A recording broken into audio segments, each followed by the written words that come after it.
Balaybuaya Municipality of Bayambang, Province of Pangasinan. Balaybuaya is a barangay in the municipality of Bayambang, in the province of Pangasinan. Its population, as determined by the 2020 census, was 2,078.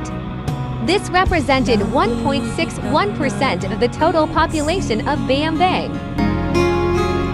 Maging sa aking panahini, minanais na makita at makausap kahit saglit.